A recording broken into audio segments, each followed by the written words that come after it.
Hey, how are you today? We wanted to take some time to make sure you can stay connected to all the resources that we're producing throughout the week and that you would have access to them online.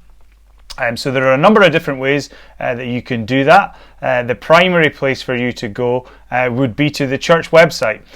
You'll see that there, www.dcfchurch.org. That hosts everything that we put out, really, most of the things, and gives you contact details should you need to get in contact with the office further. So when you arrive at the front page, this is what it'll look like. It gives you details about weekly sermon, response to COVID-19, other events that are going on. It's pretty quiet just now. But then you click on weekly sermon. And it takes you through to this page here, where you'll see on the left hand side the latest updated video, which will usually show you a still of the preacher and the date, and on the right hand side it will take you to the online portal, which is active between 10 and 11:30 on a Sunday morning. If you go through during the week, however, you'll see a message from me just explaining that you've arrived midweek and directing you back to the website for the latest sermon. You can still interact with it. You'll see the request prayer part down the bottom. It will tell you when our next upcoming event is. So let's take some time to have a look at what would happen if you arrive at the website on a Sunday morning specifically, and you go to access the online portal. So that's the one on the right hand side as you look at it. And if you click on that, that will take you through to deeside.online.church. 10 minutes before the service begins, a countdown will be there, and that will just let you know when the service is about to begin. You'll notice if you try to drag the bar forward, it doesn't work. If you try to drag it backwards, that's because it's recreating a live effect, and so what we call a premiere. So the clock just keeps counting down. You'll see though there's live prayer because the chat room is now open. You don't have to register, you can be a guest, so you can just type a name in, say your name's John, and you either can go straight to prayer or you can log in if you've registered your details, but you don't have to. So you can just click prayer. It also tells you, there you go, you can leave chat.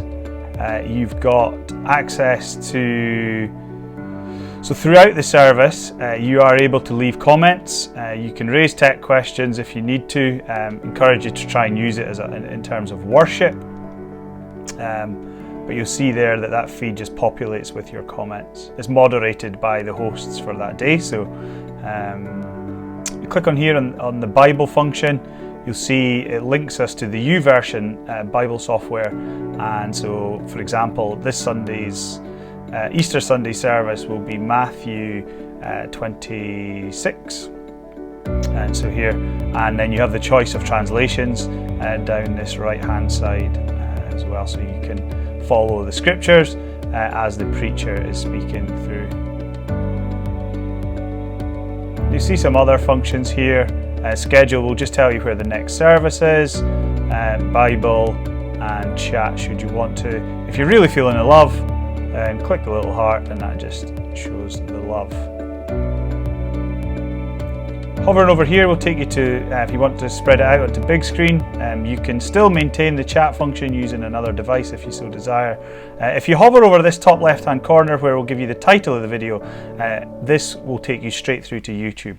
So one of the questions we were getting from a few people on Sunday was, how do I connect this to my TV? How do I get it from my device to your TV? Well, that depends on how you would normally do that. So for example, if you have an Apple TV or some sort of casting device, whether it's Chromecast or Roku or something else, you can cast from your phone or AirPlay from your phone via your Apple TV. Up onto your television. It may be that you use an HDMI cable that just connects from your laptop straight to your television. It may also be that you've got a smart television, in some way you can go from YouTube straight to the television. Now in that case, my understanding of it is that the online portal doesn't interact well with that, and so you should just click on the YouTube video and then be able to take it from your device onto your television there.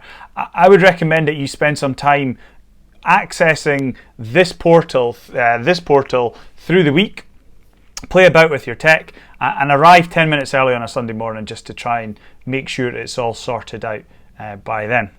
So here's what it looks like when I access the website via my phone and I put it up onto Apple TV.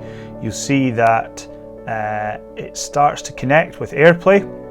That means it's now on the screen in my living room, but I do retain the rest of the functions from the website, so I can still request prayer, I can still access the Bible, and I can still check the schedule for coming services, but the service is on my screen now. If I come back out and I actually just want to access the YouTube version of the video, I click here, you'll see that that's the latest date. Click here and it will take me through to the service. You'll see it's all hosted and embedded within YouTube. It allows me to drag forward. So for example, I can drop down in some of the worship songs. There we go. So there you've got some of the worship songs. I can also drag it forward straight to the sermon. And so I have all the flexibility that I would of a normal YouTube video. I can make it full size.